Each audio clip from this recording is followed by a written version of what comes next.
to the cord. And what we're illustrating, coming in on this side right here, what we're illustrating here, polysynaptic. Lots of things generally are going to be happening.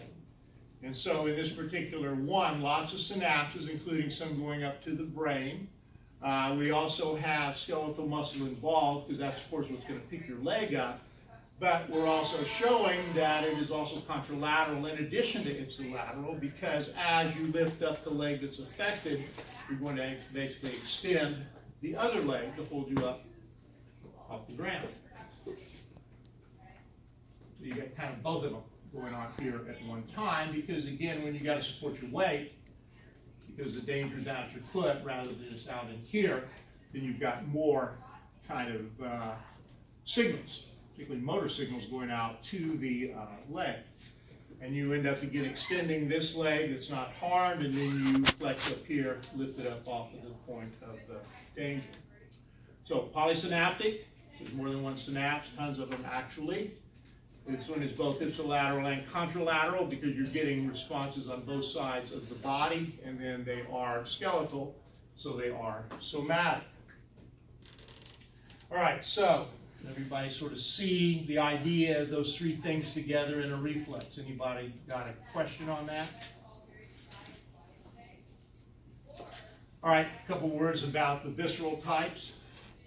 So on these right here, they do tend, in some cases, to be kind of equivalent in terms of their response.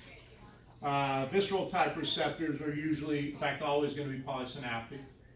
And so what we're illustrating right here with the iris is the response to bright light.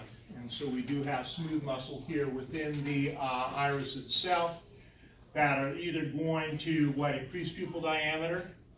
If bright's real dim, or in your sympathetic, you'll see that that's a sympathetic response. Or it'll constrict the pupil if light's super dark, super bright, right, to reduce the amount of light going in. So this is autonomic visceral, because you've got smooth muscle right here. It's also more than one synapse, okay? And in the case of this right here, of course, one eye doesn't dilate and the other doesn't, right? They're equivalent, right, in terms of their response. And then here with the heart, you know, heart rate, heart, blood pressure, and so on. We do have, in this case, representing blood pressure. We've got these little sensors up in the carotid artery. There's another one down in the aorta. But this detects blood pressure. And so it sends a signal back over here to the brainstem, medulla in this case. And you've got a couple of synapses right there. So that's the polysynaptic. And then we come back out here to the heart through your motor neuron. And of course, here we're talking about the heart. Now we're talking about cardiac muscle that's going to respond. And if your blood pressure is too high, more than likely it'll slow the heart rate down. If blood pressure is too low, it'll increase it a little bit, right? So this one is visceral, polysynaptic, and of course there's only one heart right here. So again, it's kind of a convergence in terms of the effect. But again, it is involuntary sort of a response. All right, so anybody got a thought on the reflex stuff?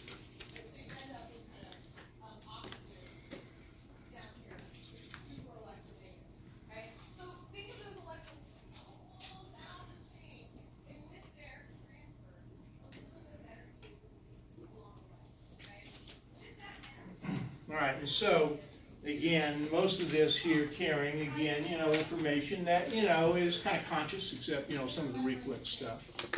But we now want to kind of talk about our nerve system, motor system that's involved in involuntary sorts of responses. And so, again, autonomic nervous system. So it is part of the peripheral system in the sense that it is nerves out in the body. It again is an involuntary sort of thing, kind of functions just all the time, right? Independently, continuously, there is no conscious control. It's very difficult to will your heart to beat faster or slower, just sort of doing it according to what your system is kind of evaluating the needs of. It is the major system that does maintain homeostasis. Okay, again, in terms of the nervous component, obviously endocrine plays a role too. Now, the thing about the autonomic nervous system is that it is considered to be all motor. And so what that means is that there are no separate sensory nerves here. We just have a separate set of motor nerves.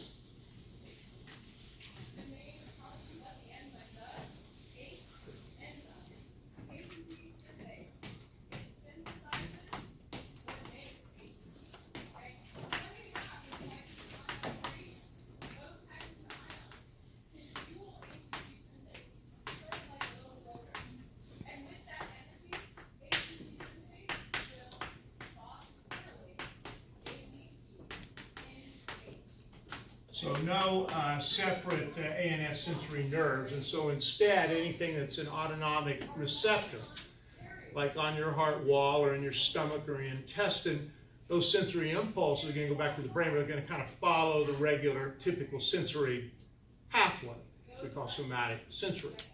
So they just kind of come in with all of the skin receptor info and so on back up to the brain. But we do have a separate motor component here that is separate from the nerves going out to the skeletal muscle, okay? So the first thing right here on the picture is comparing your somatic motor going to a skeletal muscle down here on the bottom to the autonomic motor system here. So the first thing, let me just say that, you know, with the somatic motor, talking about going to skeletal muscle, cell body for the neuron, motor neurons in the cord, and then basically extends all the way out into the body to wherever the muscle is located. So there's only one neuron. But when we have the autonomic system, what we have are two neurons. All right, and so we've got the spinal cord right here, as you can see, although in some cases it might be the brain stem. We've got out here a structure characterized as a ganglia, ganglion 4 singular, and then we have a two-neuron system. And one of the neurons begins with its cell body in the cord, just like it is for the skeletal, but the axon extends out to this ganglia. And then in the ganglia, we have a second neuron, and this comes out to the body to the autonomic effector. So it's two neurons. And these two neurons are characterized by their position relative to the ganglia. So the one that starts in the cord and goes to the ganglia is characterized as a pre-ganglionic neuron. So CNS to that ganglia.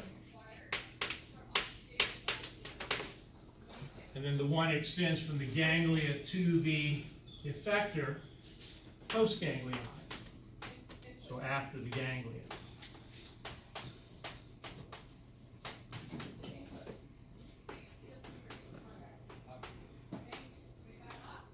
So starting at the ganglia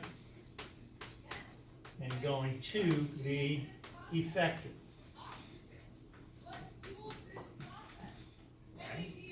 And then the ganglion itself is your synapse location between the preganglionic axon and the postganglionic cell body. So two neurons, all right? And so up here, again illustrating that the cell body is here. We come out and extend again to the ganglia. That's our preganglionic before the ganglia fiber. Then we have the neuron extends from the ganglia to the effector. So postganglionic. And then here with the ganglia, that's a synapse. So that's again where you've got the junction, the communication, the connection between that axon and the cell body right there. And that's where you propagate the signal. So all the autonomic nervous system motor components are two ganglia, excuse me, two neurons, and then they have a connecting ganglia between them. And then the effectors themselves are going to again be visceral type effectors, right? Like cardiac muscle, for instance. Also notice right here on this one, they happen to show that we do have Schwann cells all the way from the cord to the muscle. Remember, that's related to increasing the nerve impulse transmission. On this one right here, they're only showing Schwann cells here on the first neuron, but these have no Schwann. So that means that in the sense of speed, these happen, this gets out to here real quick, but the importance of speed isn't so much to get to the effector. So again, there is no myelin right there. So again, showing where we do happen to have some, a neuron that doesn't have myelin on it, no Schwann. All right, so feedback loop, again, just illustrating first of all that, you know, your receptor in your stomach or your intestine or your heart going to detect, of course, change there, but it's going to follow the same sensory pathway that's carrying sensory information from your skin. So there's just one sensory for both systems. There's not a separate sensory. Here we're showing integration in the cord, so it again polysynaptic. But then as we come out of the cord with autonomic, first neuron, again called preganglionic. Can't see it in here very well. There's our junction. Second neuron out to the effector, postganglionic. And again, we do have ganglia, where we get a synapse between the pre and the post. And regardless of whether we're talking about the sympathetic system or the parasympathetic system, in terms of our two types, they all have this pattern right here for the motor component. And again, it is a separate set of motor nerves from the ones going to your skeletal muscles. All right, so this is to illustrate again with the sensory. We come in on the top up there. Again, just what I showed you a second, it will be in following regular sensory pathway. But we do have a first neuron right here, integration. Here's our preganglionic neuron. In this case, it comes all the way up to the heart. There's the second postganglionic neuron. And again, controlling heart rate, blood pressure, whatever. Talk about this later. Now, the overall kind of controlling structure for autonomic is going to be hypothalamus. And I already mentioned that in terms of just the general function of the hypothalamus. So just illustrating again in this region right through here, again, we've got different reflex centers, you know, eating, thirst, temperature control, bladder control, down here respiratory, a couple of those, and a couple of things related to the cardiovascular. Again, these are involuntary kinds of systems, and again, the things that control the response are going to be visceral types of effectors, okay? Smooth muscle, cardiac muscle, or glands. But the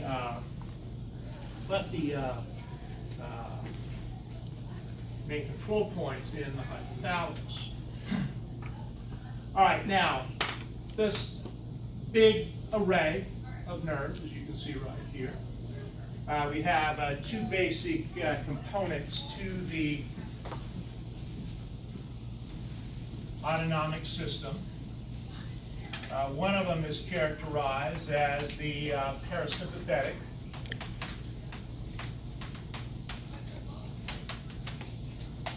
NS, nervous system. This is the system they characterize as your rest and digest system. So this is basically where you're at when you are conserving energy, like right now, for instance. And the thing about parasympathetic, it's going to come out of the brainstem for its origins, and also out of the sacrum, region of the core. That's where it's coming out. The second system is sympathetic. Okay, and so sympathetic is going to be your fight or flight.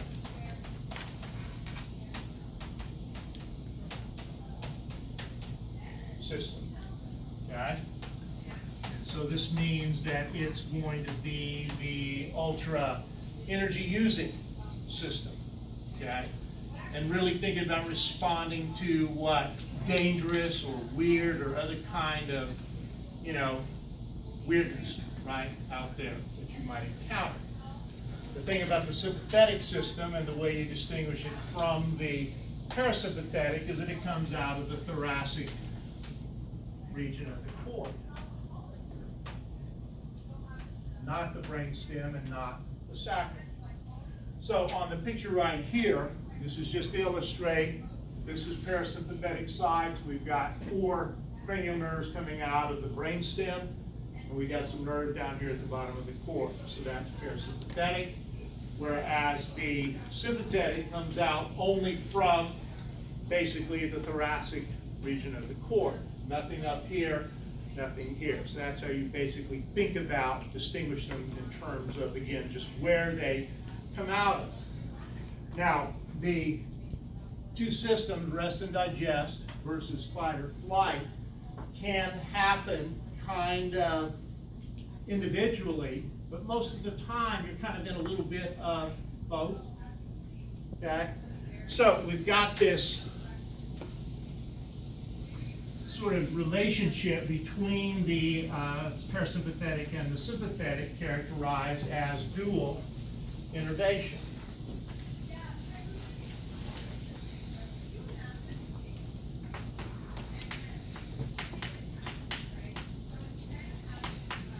So that means that an organ is connected to both systems.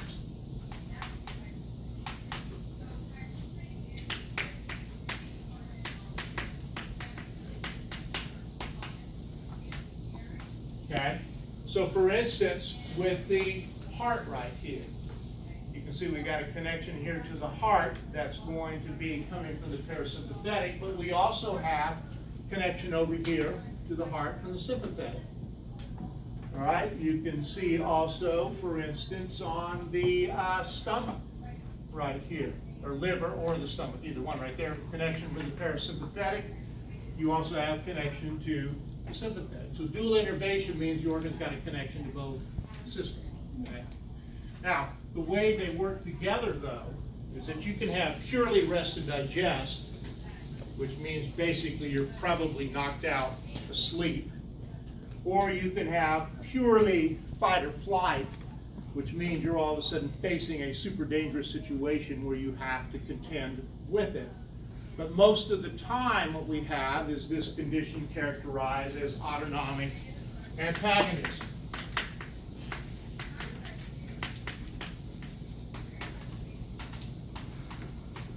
And so what that means is that even though you receive input from both systems,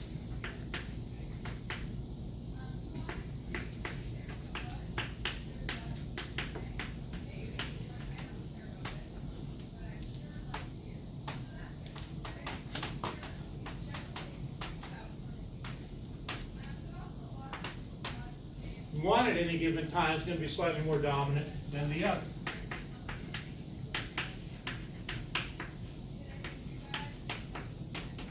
Okay. So you're getting impulses from both, but you're not being like full-blown one way or the other. Typically, you're kind of got this little kind of intermediate kind of sort of trade-off between the amount of parasympathetic and the amount of sympathetic going on. And that's kind of how your body adjusts to whatever it happens to be doing. So on my cartoon, we're illustrating, first of all, pretty much full-blown parasympathetic right here. I mean, you're sleeping, right? You're not out moving, you're sleepwalking, right? You're not really spending a lot of time worrying about the situation around you, so that's pretty much 100% parasympathetic, 0% sympathetic. Now you're running from snakes. Okay, that's fight or flight. So now you're in 100% sympathetic mode, 0% rest and digest. So again, energy conserving, energy using. Most of the time, though, you've got a balance between the two of them. You could have like 50% parasympathetic, 50% sympathetic. Okay, And so having the sympathetic keeps this going too far this way, and having parasympathetic keeps this one from going too far this way. So there's kind of a trade-off all the time. And as you do your kind of thing, cruising around, your system's always adjusting. You know, most of the time you've got, you know, mainly parasympathetic, and right now that is the case. A little bit of sympathetic happening to you now to try to keep you awake and keep you from falling out of your chair kind of deal. But when you get up and walk down the hallway, then all of a sudden your sympathetic kicks up a little bit, right, to allow you to walk down the hallway. Still parasympathetic in there, right? So that's autonomic antagonism. And so basically just sort of a trade-off between the amount of each one that's happening according to what is going on with you, you know, in terms of your activity or lack of activity. But dual innervation means an organ's got both connections. Okay? So anyway, that's the idea. All right, check her out. So again, I've got a picture of a woman, could be a dude, just as easy, right? Up there, what, sniffing the flowers in the field. She's all completely like resting, digesting, parasympathetic. Still a slight hint of sympathetic, right? It's keeping her awake. Down on the bottom, you can see she's in her car, about to crash into another car. Notice she got her phone in her hand. Don't do that, please. Yeah, I have to say that I've been sitting dead still on I-35 4 times and been crashed into from behind by people driving without looking where they were going. Don't do that. All of a sudden you're freaked, right? Person gets hit, it's like flying around in the car, right? Don't know what the heck's going on if it happens so fast. So that would be pretty much 90% sympathetic happening at that point, still barely 10% para. And if you confront something, you know, dangerous, of course, you'll be basically sympathetic. And again, that's when fight or flight happens, and so you make a decision either to confront it straight up or what, you move away from it, right? You get away as fast as you can. Okay? And the thing about sympathetic is it's energy using. That means that the kind of length of time you can kind of actually maintain it pretty short. It doesn't use your energy. All right, so if I kind of understand the idea, first of all, dual innervation means an organ's got connection to both. Autonomic antagonism means there's kind of a trade-off.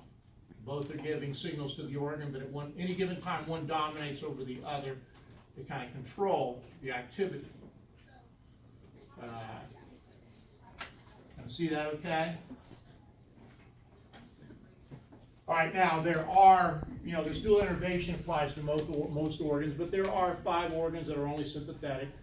That means they're not really coming into play at all during the parasympathetic time. So your adrenal medulla is one of these. It is your endocrine gland that will release adrenaline hormone. And adrenaline, of course, goes with the fight or flight response.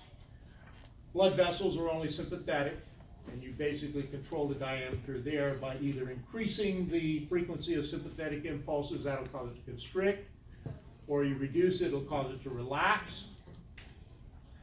Sweat glands are sympathetic. The erector pili, talked about for goosebump, that is a pure sympathetic response. And then we also have the kidney, actually has sympathetic type response.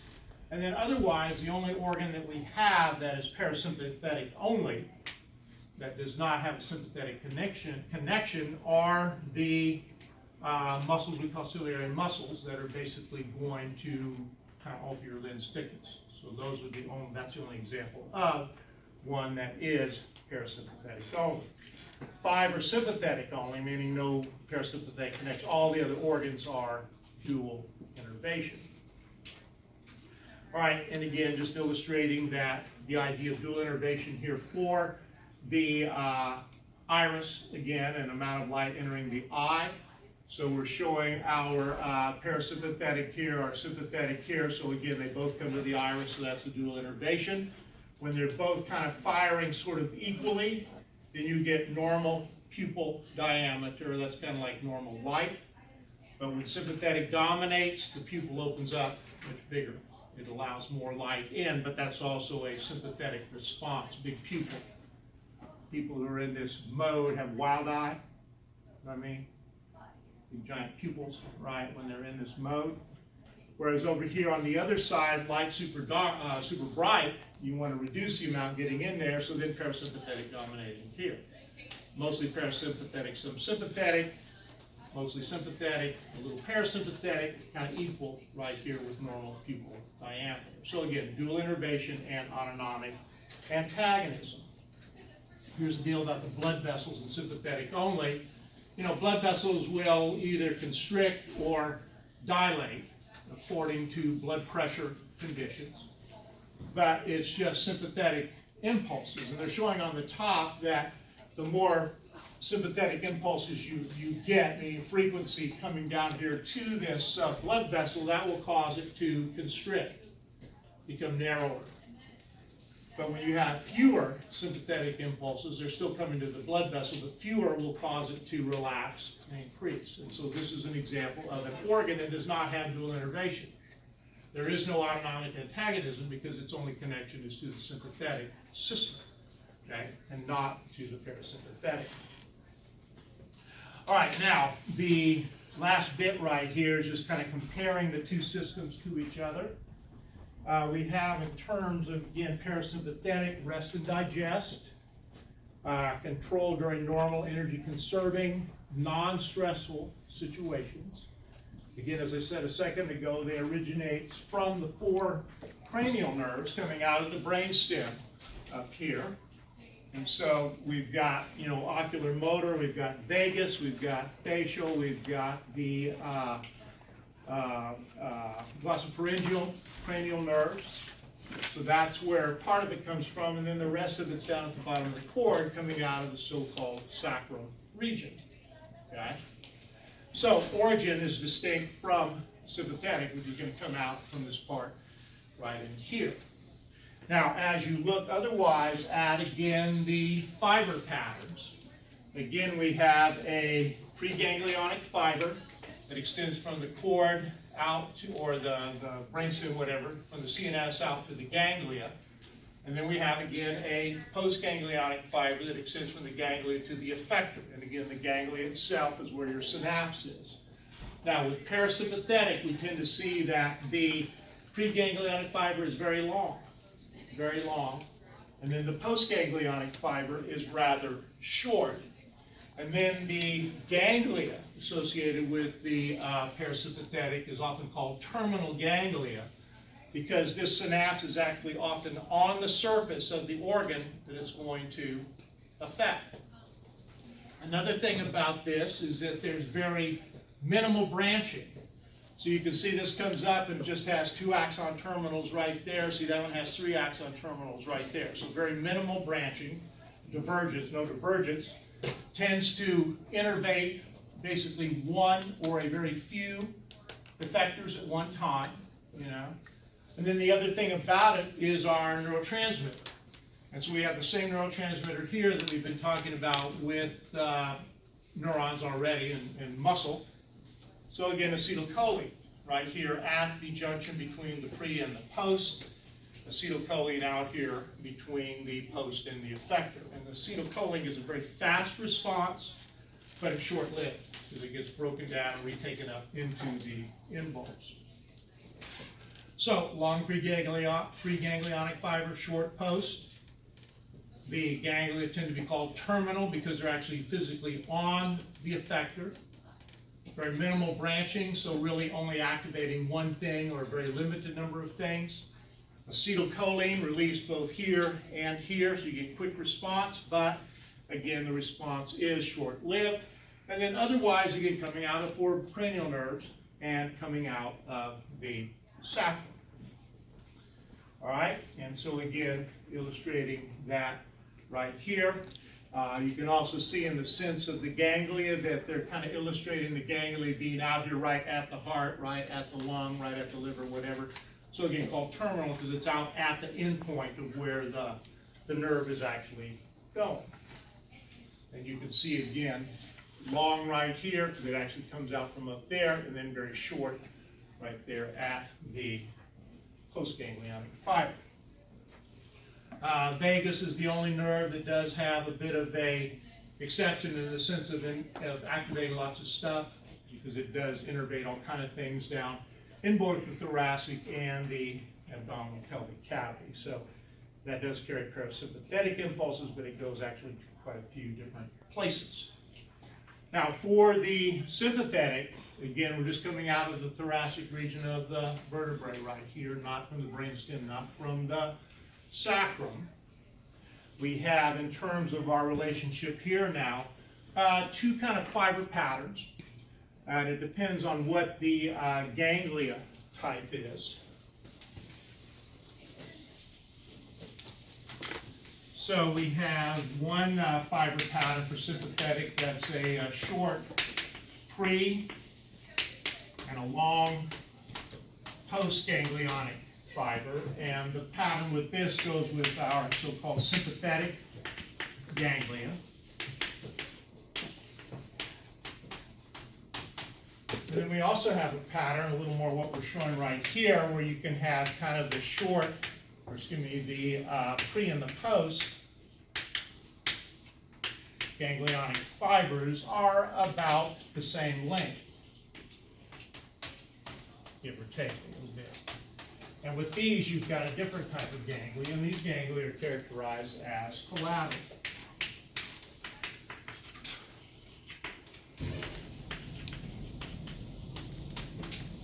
The sympathetic trunk ganglia are up next to the cord itself, so again, very short to get to them. These are out more further in the body. So on this one right here, if this is a sympathetic trunk ganglion, then this would be real short, preganglionic fiber, and then the post would be very long, going out to the structure, the effector in the body. If this is the kind of one where they're sort of equal length, which you kind of see that that's the way they illustrate there, this would then be collateral ganglion, not part of the sympathetic trunk group. Also notice that we've got lots of branching on the sympathetic one, both at the ganglia as well as out here at the effectors, and this is how you basically can innervate, stimulate a whole bunch of things at basically one time. We do have a acetylcholine here at our synapse right here, but out here at the effector we got a different neurotransmitter called norepinephrine. The norepinephrine is a neurotransmitter that will generate more prolonged responses, and they will last a lot longer than acetylcholine. And so, again, you could have these branches all going to 4 other ganglia in addition to this one. So again, kind of stimulating different things. Down here, you could have all of these, innervating, 6 different effectors down here. And so again, very high divergence, which just means branching. Again, go to lots of effectors. And then with norepinephrine as a neurotransmitter, the response is always more prolonged than it is for parasympathetic. All right, and this is back to, again, showing the plexus, the branches. So before, when I was talking about the 3 branches of the spinal nerve, ventral goes off to the plexus, this posterior comes back here. Here is the ramus communicantes. And so there is a pair of sympathetic trunk ganglia that come out right here by the cord at each junction, and then the ones above and below are physically connected to each other. So that would be our short pre right here, and then whatever extends from here out to where it's going would be the long postganglionic fiber. And the thing about sympathetic, it's all interconnected, And so we're illustrating again here the pair of sympathetic trunk ganglia here at this junction. There's another pair, and so on down here. And again, they're all vertically connected into, again, what's called the sympathetic chain. We actually have connections that lead from this side around to the other side as well. So any place a signal sympathetically comes out of the cord, it's going to be distributed almost everywhere that sympathetic connections go to. So we're just showing right here, we come out at this point right here, we have a synapse right here at that post, and it goes off that direction. But there's a branch that comes down to here, a branch that comes down to here, and kind of keeps going, as well as going up above, and then even some of them come out to here. So it's extremely interconnected. So you really only need to have one signal sympathetically to come out, even though that's not the way it really works. But because they're all interconnected, it would be distributed everywhere. And again, this one right here, being the sympathetic trunk ganglia real close to the cord right here, that would be a short pre and then a long post of the effector. They're also showing this one out here, representing the collateral ganglia, which is going to be out closer to the effector. And the deal about rest and digest, I mean, you can be all lazy about that. Your system can't. As a matter of fact, you are, right, lazy about it. Why, you just kind of hanging out, doing whatever it takes to let you do what you're doing, right? Sympathetic, man, it's now or never when you respond. I know I've been in a situation like this before. Hope not, but most of you probably have encountered this stuff. Well, all of a sudden you have to contend with a real, seriously, potentially dangerous situation. Not a lot of waiting around. You got to deal with it, right, fast. And so again, your whole body basically mobilizes. And the way it does it is just basically sending sympathetic signals out everywhere to contend with the situation, and then hopefully it gets over quickly. And again, fight or flight means what? Fight or flight away. Get away from it, right? So anyway, again, very fast response.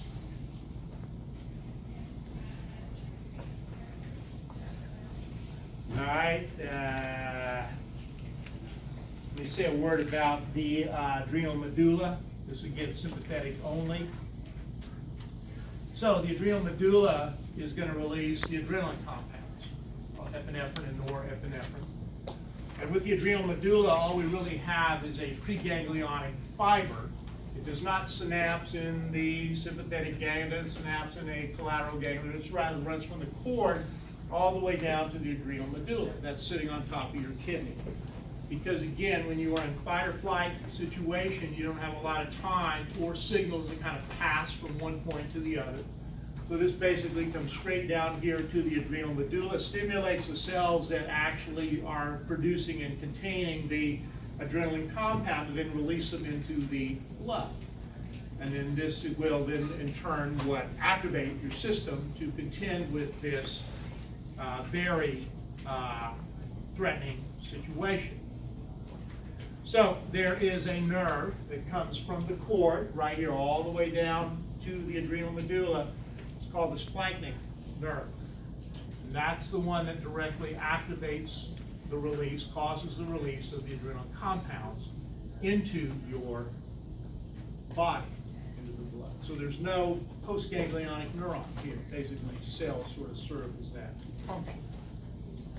All right, and then my last picture here is just to show you again the picture I have here in the notes to illustrate the relationship between these things.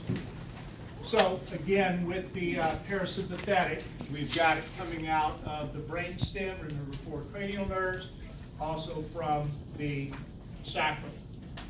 Again, our preganglionic fiber is very long, postganglionic fiber very short.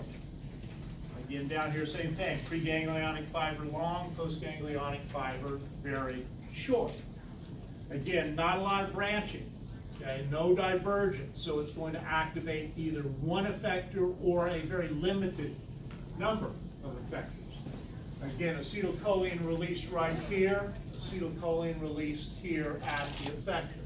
Same thing down here. So